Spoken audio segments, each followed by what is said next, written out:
as well as all the product descriptions too. So it should be interesting. Yes. I'm excited. I'm excited to hear about your first week next week. Yeah, I'll tell you. I'll dish. I'll Nice. totally dish. Oh, and hello, everyone. This is Spilling Ink Live, your favorite. What are we calling ourselves now? Podcast. Broadcast? I don't know. That doesn't have enough pop. We need some more flair here. Come on. What do we have? We're a web show. A game show?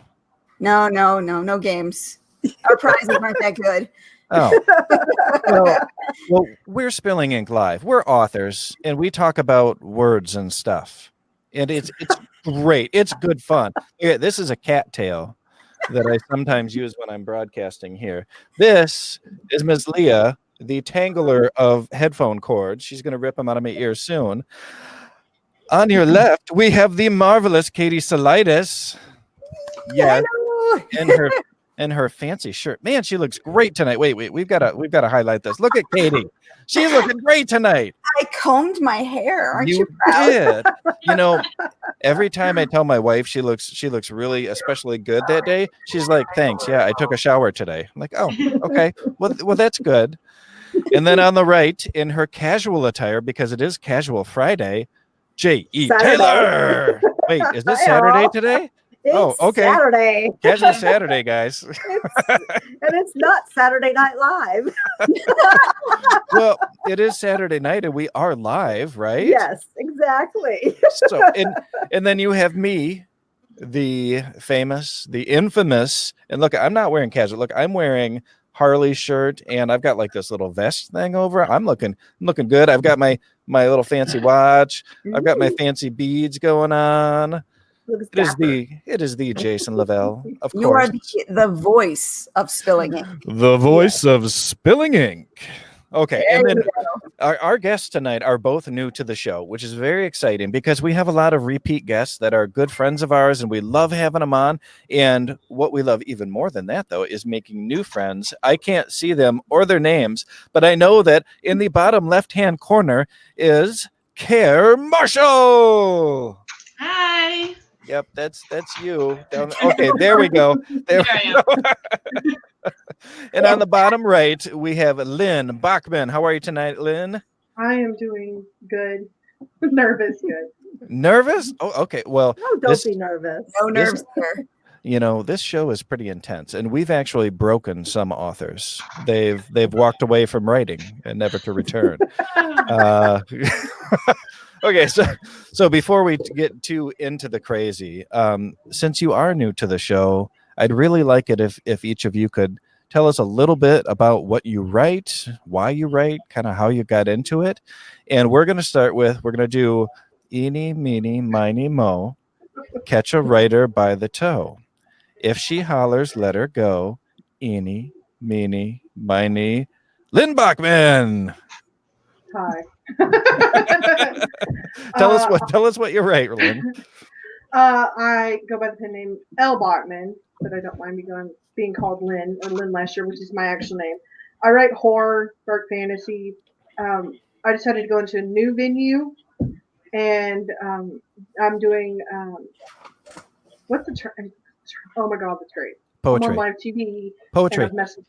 Poetry. But it's a special kind of poetry. It's like dark poetry, I think is the term. We could just say dark poetry. That works for me. Fine. Professionalism right out the window. Anyways, I decided to try that. You actually read some of my stuff for me when you on Facebook. Yeah, I had my women's show, and you submitted a few poems to that, which I really appreciated because they were beautiful. Oh, thank you. But yeah, that book is called All of My Everythings. Which is a fantastic name, too. Thank you. I figured it fit, but I played with the title a little bit. I didn't put everything was all in one word. I got a lot of crap about that. I'm like, look, I like to play with words. Mm-hmm. I'm a writer. Leave me alone. That's the problem you have with it is the title. But yeah. Don't make me kill you in my own stories. Well, that's right. That's right. We Well, writers get our revenge.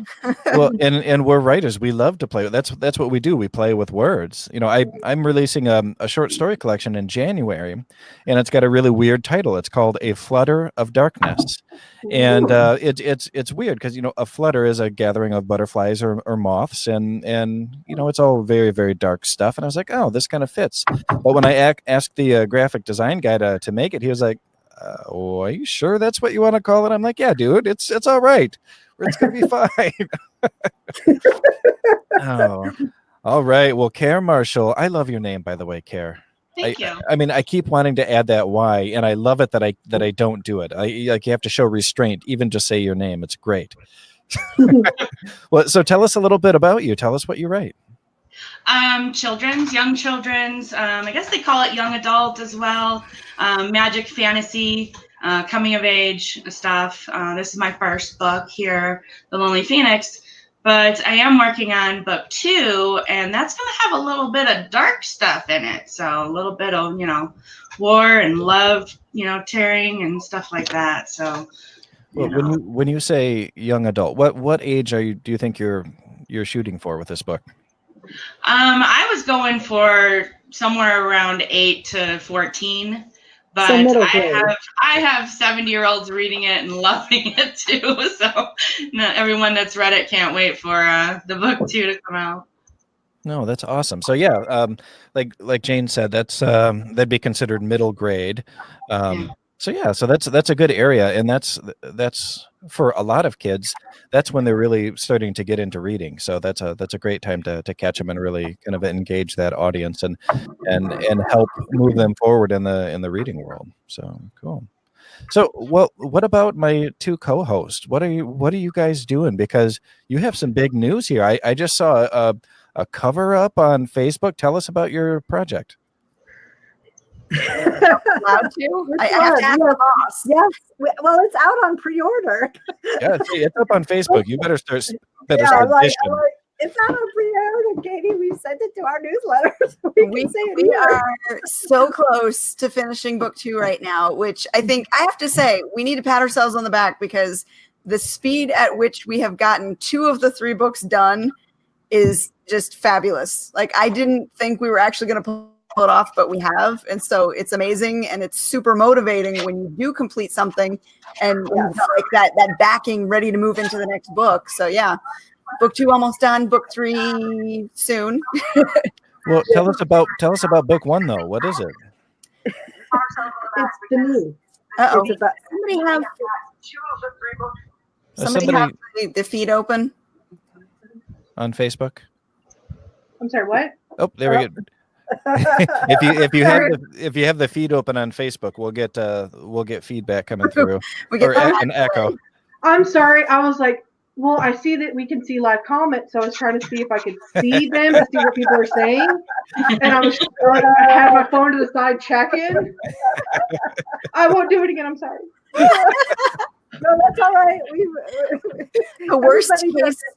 The worst case of feedback we had was this like eternal loop of sound that we couldn't stop for. It was probably a good full minute that we had to go in later and edit out, and it was loud.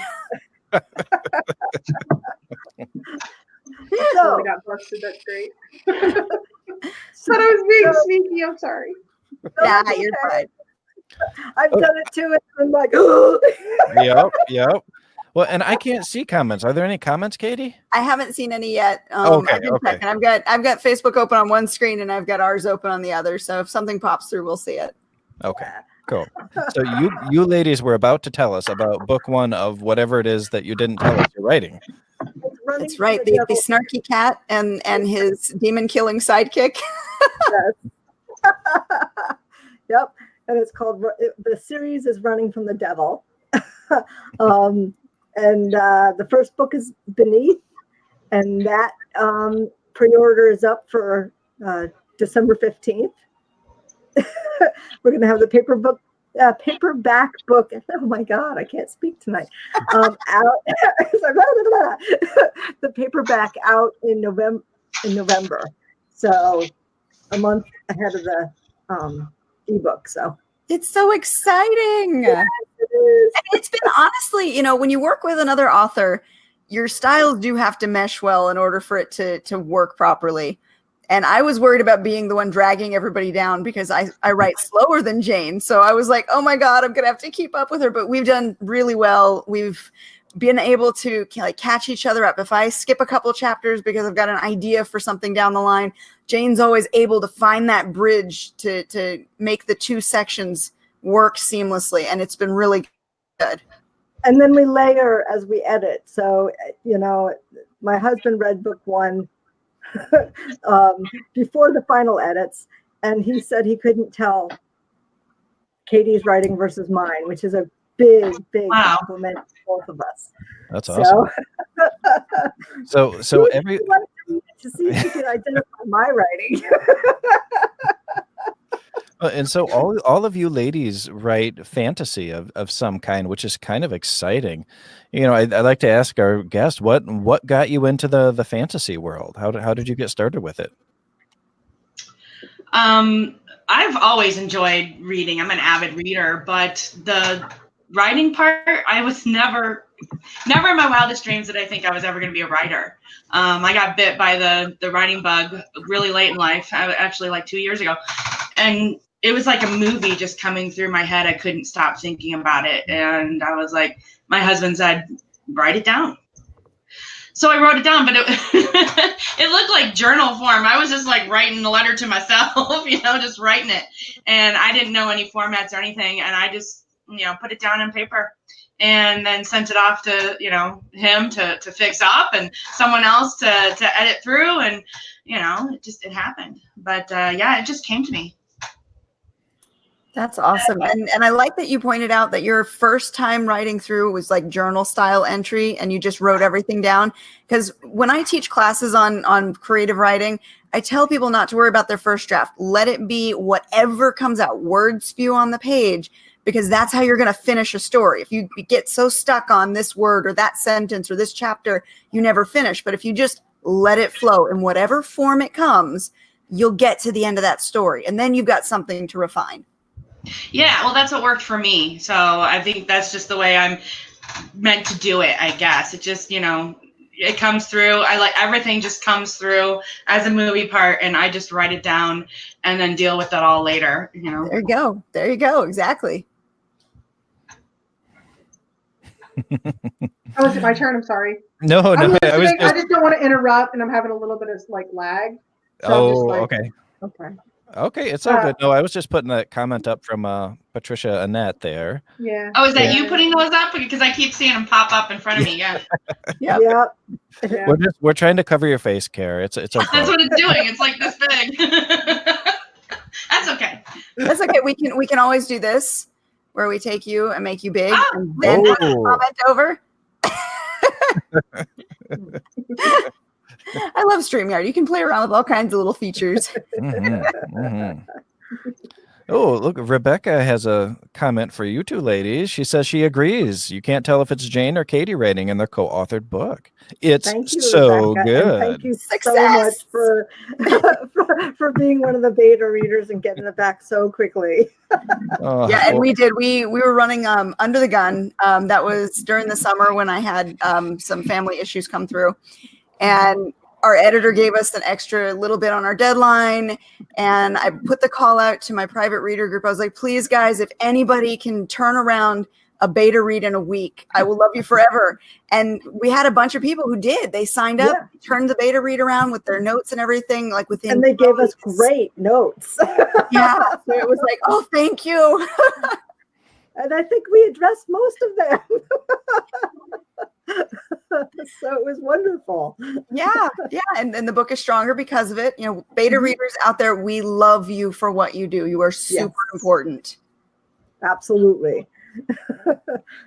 My main beta reader is Katie, so I could never read the book. Yeah, no, I can't beta read my own stuff. No, that doesn't work. No. I was like, well, you know what you meant to say, so you just automatically fill in the blanks, and you don't see it on the page. We're not censoring Care. Yes. Thanks So for ratting up. what is this beta reading thing that you're talking about? Where do you send your stuff? Where? What? See, like I'm new to all this stuff, so Ooh. Oh my God. give me.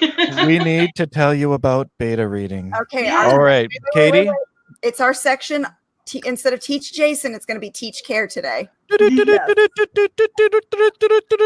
And this is Katie Salidas with a new Teach Care section. Oh, I get to do it? All right. On what is beta reading? Beta readers, those are, consider it like your test subjects before a book goes out to the editor. It's your last chance to get feedback from real readers on what needs to be fixed, corrected, maybe more fleshed out before it goes into editing, where once it's through the editor, you can't make too many changes other than the editorial changes. So these are people who read within the genre, people that you trust with your manuscript in its raw form before it's published. So people that you aren't going to send it out, piracy, all that fun stuff. People that you have worked with. Sometimes authors can be great beta readers for you because they know the genre, they know the expectations of a book, they understand plot structure. But usually you pick about, I'd say 3 to 5 people, let them have a chance to read your book beforehand. Sometimes you can give them leading questions on what you're looking for in feedback. Or sometimes you just say, read it and tell me what you think. And you get that feedback from them that helps you refine different aspects of the story. That makes sense? Yes, thank you. I guess I was doing that kind of without knowing it was beta reading. So yeah. Now, where to find them can be difficult because you have to be able to trust these people with your manuscript. So a lot of times it's going to come from people that you know closely or in your local authors circle, or maybe if it's not local, online authors circle, your tribe. Yes, and it shouldn't be family. No, honestly, it should not be family. Somebody who said, "Oh, I love it. I love your writing," and will not tell you harsh truths. Because as Rebecca said, the beta read is your first bloodletting. That is so true. Well, and beta readers answer a very, very important question for you before you go any further in the process, and that is, do they like your book? Is your book enjoyable? Because if none of your beta readers are enjoying your book, then you have a bigger question that you need to answer. It's like, where did we go wrong here? What can I do to restructure this so that it's more enjoyable? Yes, and you do have to trust them to hurt you. That's the most important thing right there. Yeah, you need people who are a little rough around the edges, and will tell it how it is. And I know, because I know some of the people that care, that people that will tell you how it is, and that is an extremely important thing. I have my friends that will give me nice, flowery, good reviews all the time and make me feel good, and I need those people too. I send them my books too, but they're not my critical reviewers. They just make me feel good about what the other people are saying. So yeah. So having both is not a bad idea. Oh, Jason, which one am I? You know what? You're kind of, I would say, neutral, chaotic. My publishing partner, the other Jason from Michigan, calls me the bitch with the red pen. Oh, language. Oh, Lynn, I'm sorry she said the bad language word. I'm so sorry. Sorry. and it was funny because he says, I just imagine you dressed up in leather with a whip. I'm like, no. To which you replied, why am I? Yeah. Yummy. Oh goodness. So yes. Carrie, I know you talked about this just a little bit. Yes, tactfully brutal. Yes. So Carrie, tell me what your writing process is like. When you finished your first book, and now that you're writing your second one, how is your writing process going into the second one? What are you doing the same or different? It is so severely different because from my first, we were in our home, and the second one I have moved lived in 4 different places in the last 6 months. So it has been nothing like the first at all. So right now it's a lot of note writing. I like to take tons and tons of notes because I drive around all day for my work, and I'll just like do that daydreaming thing where, you know, you're driving, but you're daydreaming at the same time. And I'll get this good stuff and whip over, and like, I'll, you know, thank goodness these phones, I'll just talk into my phone really quick and put all my notes in there. And then I get home and I write them all down. And from there, then I start. Oops. Oh, what happened? Different from the first, for sure. The first, I would go into my office. You know, this is my new office. If you can see the whole thing, there's just boxes piled everywhere still. You know, so it's kind of crazy. I haven't even really delved in because we just put the desk up like, I don't know, 4 days ago. So I'll get back to you on the second book and how it's coming once we get, you know, the office set up. But the first one, you know, I would go into my office and shut the door, and, you know, like I said, it would just stream through. I swear it comes to me like a movie, and I transcribe, you know, it, and most of it's there, and I have to put in very little.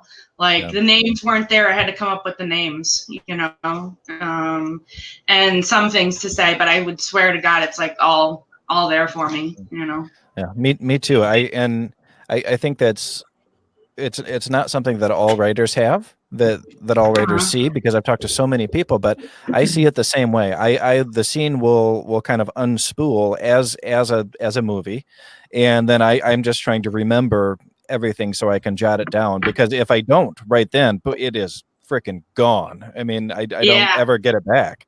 But it's kind of fun that way. You know, I've been writing so many short stories now, and it'll just be the littlest scene that'll kind of flit by in my mind. I'm like, okay, I've got to grab that right now because that's it. That's the story.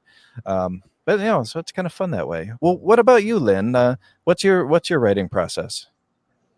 Usually I'll get an idea. It comes from anywhere. Sometimes I'll be sleeping. Nightmares make really good scary stories. And I just write it down, and then I'll just work on it. And sometimes the story, it just won't work out, and I put it to the back burner, and I'll work on something else, and I just keep going, and then something will click. When I was working on Maxwell Demon, I actually had the idea for Human Ouija, a short story I won an award for and became a bestseller because of. I was writing that before I started Maxwell Demon, and I couldn't get through it, so I had to push it to the back burner, and I started on Maxwell Demon, and I actually published out Maxwell Demon and I believe another short story for a book that Burning Willow Press did, and then I went back to Human Ouija because, I don't know, it just weird magic or craziness, I don't know, and it just worked out, and I was able to get it done. It's just a really messy process. I've got tons of notebooks. I've got little things on napkins and memos, and got a notebook next to the bed just in case something pops in as I'm falling asleep. It's just grabbing it where you can and trying to work it out. And if I can't force it, then I'll put it to the side and just keep working on what I can work on. Yeah. Well, you know what my last idea came from, because with all of my stories, I always take something from real life, something that I've experienced, that my wife's experienced, that friends have told me about. And I use those as kind of the cornerstone, if you will, of the whole story. That way it feels like it has a little bit more backbone to me, and I can build on that. It gives me a starting point. And that's oftentimes the hardest thing is getting that starting point. I know I want to write a novel. I know I want to write a poem or a story. Where the hell do I start? Well, using real life events really can help, even if they seem like they're insignificant. It can really kind of kick you off. And I was having lunch with a good friend, actually Abby from the library. Katie, you know her, a couple weeks ago, and she was telling me about a trip she took to Gettysburg with her son, and how they went to visit on a tour of the witness trees. And I didn't have any idea what a witness tree is. But a witness tree, it was a tree that was there at the time of the event, at the time of the battle or the murder or whatever it is. It's going to be murder for me. And they're still around today, so you can see them. And some people believe that they have memories, that they've captured some of that energy. And I was like, oh my Lord, that's going to be my next story, ladies and gentlemen. The witness trees. I was like, oh, so creepy. Imagine sitting down next to this and all of a sudden you're flooded with who knows what. But that's what it's going to be. You touched the tree and you could feel the memories. Yeah. That's going to be intense, man. You can transcend into the tree. Do y'all want me to explain why I got into fantasy as well? Yeah. Yes, Did we not? Okay. Did we not talk to you about that? No, you got sidetracked talking about beta readers. Man. It's an important subject, so I figured let it go. Well, we always beta readers are so important. We want you to tell us for 20 minutes straight about how you got into fantasy. The answer is I don't know. I didn't even know I was writing it. I honestly didn't. I knew I was writing horror, but I didn't know I was writing fantasy mixed with horror. And I gave another writer a read of my stuff, like in the beta reader set, and they were like, "This is fantasy. Your style that you write in is dark fantasy. This is fantasy." And I was like, "Really? No. I'm not writing fantasy." But that's what I was falling into, and I didn't even know it. I don't purposely go in thinking fantasy. I end up going, what scares me? Let me get this out in a story. It's kind of therapeutic, which sounds so corny. I'm sorry, but that's just how it works out. That doesn't sound corny. That's the way it is. I mean, okay. Well, you bring up something else, and Jane and Katie up there are like hardened professional writers. So I don't know how much of this might apply to them.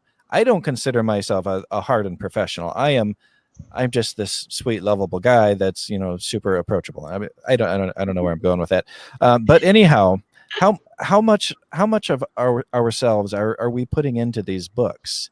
I'd like to know from Kara and Lynn, how much of it is really coming from you, and how much of it are you just completely fabricating?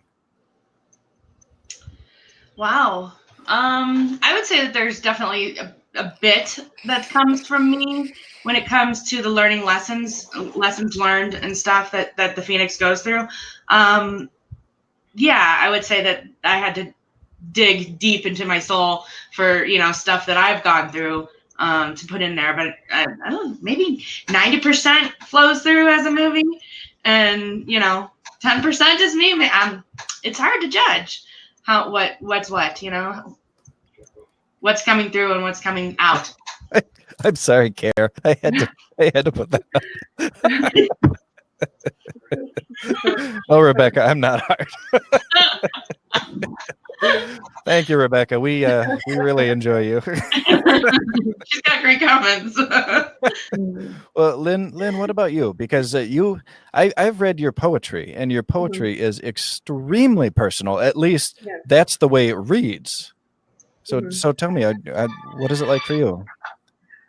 With the poetry, I really needed to work on issues from my childhood. And I came up with some new things, as I had mentioned to you back then. This was a new one. But I really wanted to do this to get this out of there. It was like I almost had to get it out of my system. It was like lingering and lurking over me. Like I had to do it. And I was like, well, I've been doodling and doing poetry kind of in the margins. I never really considered myself a poet for years and years, since I was a kid going through the things I was writing about. So that is extremely personal. It's really raw. It's very emotional from what I've been told. With things like Maxwell Demon, that was a story that originally started when I was a kid. So at the time, it was a way of escapism, escaping what was going on around me. So it's got like, in an interview once a long time ago, I got asked, are any of the characters based on myself? And I said the closest one that I could think of that would be kind of me would be a character in the second book of the series, which is called Harvest, and the character's named Dante. Sorry, you made the picture bigger, and I instantly had to look up. Because it's like a conversation with myself. But it's not like I purposely go in and going, this is the character and I want to make it exactly like me.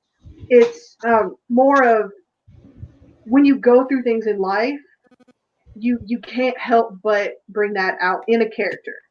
Happy times, sad times, an abusive parent, a sibling that you're having a squabble with, it just comes out. You can't help it. So it happens not intentionally, but you can see it. Like there's a character I wrote in a story that's unpublished now, and it was an elderly woman, and she will smack you to get your attention. Like she's very, it's in a playful way, but also like a stern elder way. It's hard to describe. And she was inspired by a way that I had encountered an older family member, and I was like, she's straight from a book.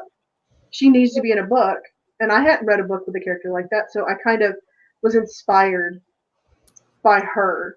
So it's not just yourself you put in your stories or your characters, it's people around you. You'll pick a trait out, not knowing. It's very subconscious to me. Sorry, I rambled.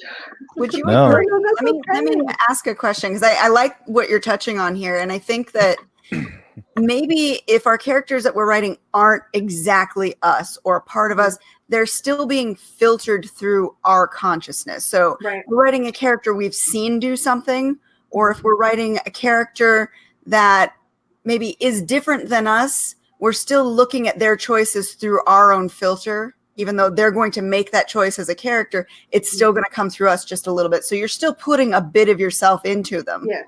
Yeah. Well, isn't it the tagline as being a writer is write what you know? Yes, And what my always reply to that was, if you don't know it, research it, and then you do know it. that's And right. I You was know once, too, yeah.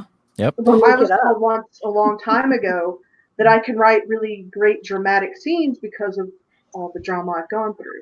And it's not like it's intentional, or people that write drama or really intense scenes do it intentionally. It just comes out because you experienced it. Those emotions have to come out. Well, and I believe that we all leave little bits and pieces of ourselves in everything that we write. And you mentioned writing about, a woman you had known, and Katie had said it's all filtered through us, and that's true. Everything we touch or hear or see or smell or taste, it's all being filtered through us, and that comes through on the page. And when you become a good writer, you're able to write a little bit more objectively about things and not be so colored by your own experiences. However, they're still there. They're still influencing you. I've noticed after years now that in every one of my books, there's some kind of main character that has some kind of developmental or mood disorder or mental illness. And that's because I've struggled with those things my entire life. And I didn't know I was doing it, but they became part of my characters. And I'm not sorry about it. That's right, Rebecca, because you are so funny. You're so funny. I know our, Stephen King, who is one of my kind of my author heroes, had said in his book on writing, you must kill all your darlings. We must get rid of the things that are only dear to us and make the whole manuscript something that appeals to everyone. But some of them I don't. Some of them stay in there because they are kind of a precious part of me, even if it's something terrible, and I don't quite want to let them go. But Jane, I see you kind of rocking in your seat up there. What do you want to add? Well, yeah, no, I think you're right. I think there's a part of us in every character we write. I'm just, I Oh no, I'm so sorry, Jane. Continue. okay. Inside joke much? Sorry. Yeah, I had the notes up here, but I can't see them anymore. I don't know why somebody stole them from me. But back to what Lynn was saying about nightmares and stuff like that, and those are great sources of book fodder. I mean, one of my books, Georgia Rain, was absolutely my greatest fear when my kids were little. So I wrote it. What was the fear? Or is that a spoiler? No, children are kidnapped in that book. Oof. Yeah, that's Yeah. not cool. Yeah, Yeah. yeah, by a serial killer. So yes. And yeah, so that was my greatest fear. And I'm like, I got to get rid of this. So I wrote the book. I still was afraid of it, but for some reason it's cathartic to get it out. And okay, it's not going to keep you up at nights anymore. I don't know, at least not me. So was your fear of you being kidnapped, of your children being kidnapped? My children. Yeah. Mine is because my children and myself are all Yes. terribly clumsy. We are idiotically clumsy. My fear, and it's a recurring dream, is that we go to visit the Grand Canyon and they just start falling off. And I could see it happening. They are not coordinated. They would just go. I have that fear too, Jason. Too many bones. I can't count. So we have a question from the audience here to get us off of my kids tumbling into the Grand Canyon. Have you ever felt better about your past by writing about it? In my novel, some of that has a lick of truth. Why do we say lick of truth? I mean, is that just supposed to be just like is it like a lick of a lollipop, just a tiny amount of flavor? Maybe. Okay. So what do you guys So what do you guys think? Does this catharsis lead to personal growth for any of you? Care, Lynn? I haven't wrote about, any of my past experiences, really, not in this book here. So I don't know. Maybe it'll come out in book 2 when I go a little darker. Okay. That's fair enough. And hopefully yours aren't too horribly dark because you're writing for middle grade. We don't want to terrify them too much. But Lynn, what about you? I'm sorry. I totally feel like I'm like the broken author guest because of what I've said. I'm sorry, Care, that I'm not as dark as you, or I'm not as light as you. I'm just one person writing stories, trying to feel better. It's good to have dark and light. That's okay. Yeah. Well, As Sirius Black said, there can be no light without the dark. We all have light and dark inside of us, Harry. It's what we choose to do that matters. Well, yeah, to answer the question, yeah, it has helped me. I didn't know that with some of it, like with the poetry, that it was going to help me as much as it did. It's almost like going to therapy. I don't know about you guys, but for me, it was like instead of paying somebody a bunch of money for an hour, I could just get all this out. No, I hear you. Yeah, it helped me let go. Yeah, and so that is I would count that as a win if you're able to use your writing to better yourself, better your psyche. I definitely count that as a win. And yes, much cheaper than therapy. Yeah. Yeah. I'm probably still going to be crazy, but it helped a little bit. Well, I think that for me at least, because there was a time I think it was last summer now that I went pretty dark. My personally, mentally, it was in pretty bad shape, and I didn't do a whole lot of writing, and the writing I did do was just horrific.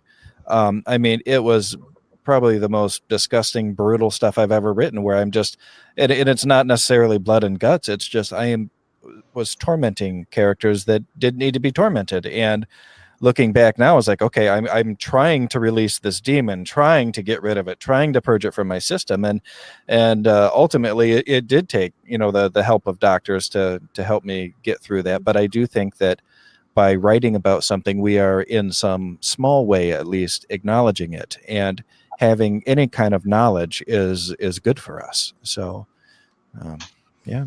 What about you, Katie? I agree. I mean, you guys have all said it. It's, exercising the demons, and it's not only cheaper than going to therapy, it's also, you get to go more often, whereas you're not waiting till the next week to see your therapist. You can write any time of the day. You can wake up at 3:00 in the morning if you need to and write. It does help. It does purge your feelings just a little bit, to write them all down. And it's that element of non-judgmental sharing too, because just because you write something doesn't mean anyone else has to read it. And there's that freeing element of it. You make the choice whether or not you let somebody read it, but you're able to write with that freedom and really get all the words out. Absolutely. What's happened? Leah's stepping on the computer. Am I still here? Yeah, I'm still Yes. Yep, you're still there, but you're slowly being like strangled to death. I by your know. cords. I know it. Oh goodness. So, Care, when you're writing for middle grade, do you feel a certain responsibility to guide children in one direction or another with your stories? Are you trying to build in? Sorry, that's the cat, not me. Do you feel any responsibility to add like morals or anything like that?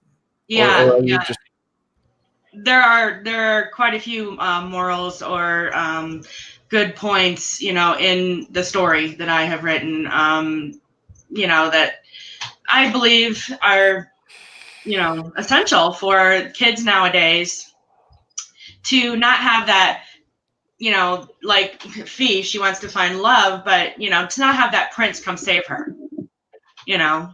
So she, learns that it's herself that is going to ultimately, take her through her life and the choices that she has to make. Okay.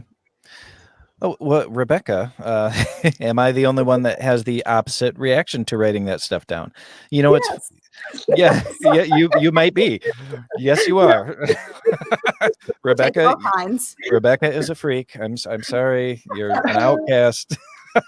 No, we love you, Rebecca. Rebecca is actually my publisher for my new collection of stories, and she is a really great lady. She scared the hell out of me the other day when we had a video conference, and so I opened it on my phone, and I was sitting by Heather, and it's her, and it shows her like down to here, but there's nothing covering her, and I'm like, oh, what's going on here? I don't want my wife to see my publisher naked. What the hell is happening? And she's just laughing and laughing and laughing. And she had some kind of low cut shirt of some sort on. But anyhow, that was pretty funny. She's got a great sense of humor. And I think that having a publisher or anybody you're working with, having a great sense of humor, man, does that make a freaking hell of a lot of difference? It really does. Oh my gosh, it makes life so much easier. Yes. Yeah, I know. You're definitely not a normie. But it's funny, as Rebecca, you may have said that in jest, your comment about having the opposite reaction to writing stuff down, but the first time that I ever saw a therapist as an adult, I did have the opposite reaction that I should have. I went home feeling worse because I had kind of stirred up this pot of really negative, terrible things, and I went home and I was just an absolute wreck. And I don't blame the therapist. I think it was the wrong day or the wrong hour or the wrong month, whatever it was. But it, sometimes you can have that opposite reaction when you bring up all the bad shit. It does have to go somewhere. Yeah. Wait, why are we talking about this depressing stuff? Katie, is that you're doing? You went dark. I'm sorry. I went down the rabbit hole and brought y'all with me. I'm sorry.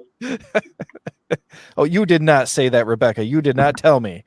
You scared the crap out of me. Oh, goodness. Heather's reaction, though, is what I want to know. Oh man, I went in the other room. Like, oh man, if she sees this, that's it for Rebecca. Oh crap. Yeah. So have you guys, I have a project that I'm working on. I want to talk to you guys about. Have any of you ever made a book trailer? Yeah. Okay. What was people's reaction to it? Not what you expect. Yeah. To be honest, you put so much effort into it and you're so excited about it. And when you initially post it, let's say on social media, people are like, oh, that's great. Mm-hmm. but it doesn't, I don't think it really does anything. It's not like a big movie trailer where it's going to gain a lot of traction. It's just kind of like, oh, cute. You know, something you'd put on the fridge if it were an art project. Yep. Yep. That's kind of how I feel about them too. And so I am working on a project to do something a little bit different. It's a book trailer for my new book. However, I'm actually filming the entire thing like a horror movie, like if you're seeing the new It trailer, something like that.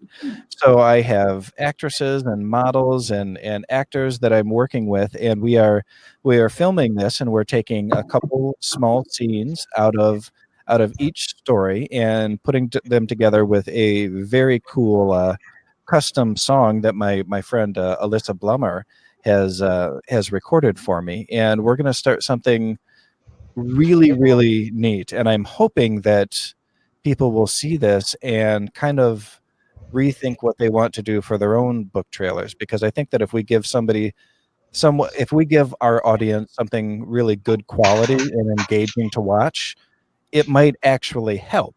Whereas most book trailers now are still images that have the Ken Burns effect on them. So they slide across the screen with text on them. And I'm not dogging anyone for making those, because that's what everyone makes. Because most people can't afford to go to Hollywood and make a trailer. But, you know, with a little bit of knowledge and video equipment, I think that I'm going to be able to make something cool here. And I'm hoping that people will dig it and say, hey, you know, how can we do something like that? Because I'd love to be able to teach people to do something like this. So we'll see. It's gonna. We started filming 2 weeks ago, and it'll probably take me another month to finish it, because I have to kind of go based on models and actors' schedules. Since I'm not paying anyone a whole lot, I have to work when they allow it. So I think it'll be an interesting thing, though. Oh, I can't wait to see the finished product. Yeah, it should be exciting. I have, oh man, in one of the stories is called Honey, and in this story there is a pathogenic spirit, you know, a demon, if you will, that's been poured into this woman using honey. It's kind of the conduit or the elixir. And in one scene, the scene that I chose for the trailer, she's pretty much being drowned in honey. And so we actually had a model that responded to the casting call. It says, I'm down. I'm game. I want to try it out. So we just shot it a couple days ago, and it was phenomenal. I mean, I could not believe this girl. I was like, I would have choked the second that honey went down my throat. But man, it was incredible. I've got a still shot I can send you, Katie. It was. Oh, I got to see this. That sounds awesome. Oh, it was intense, man. But yeah, so it's really cool. And you know what? I think I would love to get into like filmmaking. I think that would be so exciting, you know, and not even just doing your own projects, but doing other people's projects with them. That'd be so fun. That would be fun. That can be. Yeah. You got to talk to David. Yes. Our host that we haven't seen in forever. Yes. We miss David. I do miss David. He's such a sweetheart. He's a sweetie. He's another one that's on the light side, like you, Care. So are book trailers something common, or is that something that you don't usually do or see? They come into fashion, out of fashion. I've seen like it seems like they all hit at the same time. And from 2010 till now, there's probably been a good 3 or 4 waves of people just making all these book trailers and then nothing. And they all do, like Jason said, they all kind of follow the same pattern. It's breaking your synopsis up into one-liners and still images that go along with those. Or occasionally you find a little movie clip that might fit the feel of it, but isn't exactly the scene. Yeah. And it's, you know, put together with music, and they are cool looking, but it's not like cinematic quality, you know, actual movie trailer. And I think that's what you're aiming for, Jason. That's exactly what I'm aiming for. You know, in fact, there is going to be sorry, we've got a cat here. There is going to be no text of any kind until the end when I'm saying, "Oh, Leah, off the computer," until the very end where I'm of course saying, you know, this is available on this date. It's going to be, you know, really. Sorry, I'm trying to open a picture for you guys. Yeah, so there's not going to be any reading involved. So that makes it a lot easier. You're just going to be able to enjoy the film itself. That's how I want to think of it, as more as a more as a film than something you're just, put together as an advertisement. I want this to be its own little piece of art. So I'm gonna share. Sorry, this cat. She's in rare form tonight. I'm gonna share a screen with you, and I'm gonna warn you right now. It's a little intense. So sorry, working with cats. Stop it, Leah. Have you guys seen, what is that movie? The Secret Life of Pets. Oh, that's cool. Yeah. Yeah. And we filmed this in broad daylight out in the middle of nowhere in the woods. And so what we did is we actually stopped down the camera way far to make it super dark, and then just had a single pin light right on her face. You can actually see it in her eyes. You can see the reflection of it. But yeah, man, that was. I told her that I wanted to try to get 5 seconds of footage because I didn't want to hurt this girl, and I was worried about it. And that was probably after 10 seconds. I was like, oh my God, you are just a boss lady. So it was pretty incredible. But yeah, anyhow, that's my crazy picture from our video shoot the other day. It's so cool. Oh, I'm so excited for you. Yeah, it should be good. Should be good. What is Rebecca saying now? What, Rebecca? Jason's titles could either be horror or porn. I love it. I originally read that as Jason's titties, and I'm like, what is happening here? I don't understand this. Oh goodness. Oh yeah. Okay, what were we talking about? Book trailers. Oh yeah. Okay, I'm done with the book trailer topic. Show of hands, who has done a book trailer? Okay. I've done one of the terrible ones back in the day. Yeah. And would you agree that what Jason's got planned sounds like it's a step up? I sure hope so. I do. I mean, but even if it's not, I'm having a hell of a lot of fun with it. And you know what I don't have fun with is applying the Ken Burns effect to stock photos, because that's freaking boring. This is way more fun, and because I'm having fun, I bet other people are going to have fun with it too. So I've got to mute real quick. My wife just sent me a text, so I got to answer her. Uh-oh. Jason's in trouble. Yeah, no, one of the trailers I actually had a bullet going through blood. Ooh, that's kind of cool. Yeah. and a shattering mirror, I think that one had. But yeah, the bullet through blood was awesome. So I like the idea of trailers, and I would love to see them catch on a little bit more, but they do take a lot of production quality to make good, which becomes another cost. And as most indie authors know, cost and keeping the budget low is like the most important part of producing a book, next to making sure the product is good. Because if you've got a great book, but you have no way to get it out there because you don't have the money to fund it, you're basically left with nothing. Yeah. Just getting the book out was, seriously expensive with all the component parts of it, the editor, the cover, and now I'm going through it all again with the second edition of it, all those costs all over again. So I can't imagine doing a mini movie. Are you self-publishing, Care? Yes. Mm-hmm. Okay. I think that everyone in this box has self-published at some point, probably. Maybe Jane, have you? Yeah. Okay. Absolutely. Okay. And I've kind of strayed away from self-publishing to working with a small press because of the cost involved. And with a small press, and I've learned this the hard way. Many authors have learned this the hard way. The money should always be flowing to you, not away from you to other people. That's your publisher's responsibility. And when you're going with a publisher or in a small press, especially, you get a little bit better royalties. But you're looking at maybe making 50% of your profits. However, you're not shelling out those huge expenses at the start. And you also have a team that's behind you to help you promote it and use their network. And we were talking about networks earlier. Use their network to help distribute your book to more people, or at least get them in front of more people. that being said, going self-publishing, you have so much more control of everything.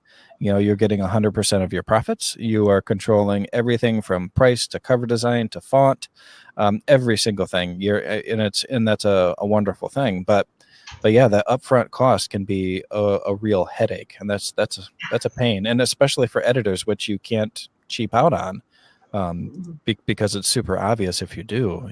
So that's tough. It really is. Yeah, the benefit of being able to find a self-publish, or not, excuse me, self-publish, a small press publisher that you can trust is worth the loss of the 50% or so of your royalties, because they do handle so much, and they can hold your hands a bit more and help you out with the things that you might not be ready to do. Whether you're self-published or traditional published, you still have to market your books. And so going into it as a self-publisher, it's 100% you. And if you don't know how to do it, you have to learn it yourself. If you go with a small press and you don't know how to do the marketing, 9 times out of 10, that small press publisher is going to have guides for you. They're going to be able to tell you where to go, what to do, who to contact, if they don't already have somebody in the position to do some of that for you. That's exactly right. And my first small press publisher, who I'm unfortunately still contracted with, did not do that. And I'm not super happy with that. But Three Furies Press, who I'm working with now, as soon as I signed on with them, they sent me a packet via email that says, this is kind of what you can expect. These are the things that we recommend you do for marketing, and go step by step on how to set up accounts here, and here, and what they hope that you can do and how they can help you. And I think that's extremely important. But like Katie said, even with a publisher, it doesn't matter if it's small press. Even if you are with a big 5 publisher and you have made it, I have talked to Tosca Lee on this show and on my other show, and interviewed her live, and she is a New York Times bestseller, and she's still hiring her own publicist and doing her own marketing, going to her own gigs that her publisher didn't set up, because you have to keep yourself in front of readers. And me, I'm financing this book trailer. It's not costing me a ton of money because I can do all of it myself, but it's not something that my publisher is doing. It's something I'm doing because I want to help me and the publisher to be successful with this. So yeah, the work just never ends as an author. It really doesn't. And what I recently found out is that another way these authors that have made it bigger are generating income is by going and doing signings and lectures and things like this. They're not just doing it for promo work. I was wanting to hire Victoria Schwab, who's my fave, to come and do a show here in Holland, Michigan. And so the library and I were talking to her, and it's over $10,000 just to get her to come and talk. I mean, but she is the biggest fantasy author in the world right now. And so when they're going and doing this, they're not just doing it to get publicity. They're getting paid. So that's my new goal is I need to be big and famous so I can get paid, man. That's where I'm at. I'm trying to find those paid gigs. That's why I started teaching seminars on creative writing, was so that I had something that I can offer that isn't just, hey, I want to talk about books or my books. I want to actually help your people understand the process better. And I was able to get my local library to basically, they paid me not a huge amount, but they paid me a stipend, and I was able to come in and teach. And because of that, they've invited me back for more things. So it's a slow process, but yeah, definitely worth doing. And then at the end of those lectures, they go, well, what books do you have? And you could possibly sell some books there as well. Yep, for sure. And yeah, and that's a great thing, because you're getting your face in front of people, even if it's on the local level and it's 30 or 40 people at a time. Hell, those are 30 or 40 people that have seen your face, and they're much more likely to buy your book than if they hadn't seen your face. That's just the way it is. We as authors, we buy books from people we know, and there's millions and millions of authors out there now. So I'm much more likely to buy all of your books than some just rando that I don't know. So just keep getting your face out there in front of people as often as you can, whether it's on talk shows like this or whether it's on podcasts. There are a million podcasts out there. I run one called The Raven, and I have new authors on all the time. And Care, you're going to be coming on the Raven in probably another month or two. And we'll get to talk to you again then and really dive deep into that story. But that's the important. Where is that music coming from? Do you guys? Do you hear the circus music? I do, That's I'm Circus like, music, what the hell is going on here? but it's not here at my house. So. Not here. But Time to for put- Jason to break I out think in song. yeah, I that could have thought been the end of maybe there's Castaway. maybe there's cocaine in this pop. I don't know. I didn't But- realize you could hear it with the television through my headset. It's So- Castaway. And swelling music is he's giving his speech about public speaking. Yes, exactly. I'm like, Well, it was well, freaking look, me okay, out, I stopped man. the popcorn machine. I stopped the microwave popcorn from happening. So sorry, Jason. I just gotta. No, it's all. I don't even know what I was talking about. Get yourself in front of people. That's Yeah. all it's about. Get yourself in front of the right people. You know, Kara, you're friends with old Timmy Chismar, and Yeah. you know, I think that's really where he has made his mark, is he managed to get himself in front of the right faces time after time, and now he's able to help other people get in front of those right people, because sometimes it really is who you know. But for the rest of us little people, we just got to get in front of more readers. There's a Right. benefit to people like Tim who have the drive and the spirit to be able to reach out to people. It's hard to reach out and try and set things up because there's a lot of rejection involved. There's a lot of uncertainty involved. And writers are very sensitive creatures for the most part. And so we shy away from a lot of the potential of rejection. So having a person like Tim who is able to jump out there and say, hey, I want you to meet this person and bridge that gap sometimes is great. And that's how He's got such great energy, and he knows Oh, my all Lord. those, the ins and outs on how to do everything too. So it Yep. makes it so easy. He's got too much energy sometimes. I can't keep up with him. I'm like, Bottle oh my gosh, you're so intense. you could sell that for $1 million. Yep. Mhm. Well, all right, guys, we have reached our time tonight. So I want to thank all of you for joining me. You know, Katie and Jane, it's always lovely to see you again. Thank you. Care and Lynn, it was great to have you on. Thank you so much for coming on the show tonight. And thank you. Thank you for having me. Was Thanks. it It was great having you guys. Absolutely. Definitely. This has been a good show. good? Awesome. All right, for everyone out there watching or listening, thank you. Thank you very much. We love you, and we'll see you next week. Good night, everybody. Bye. Bye.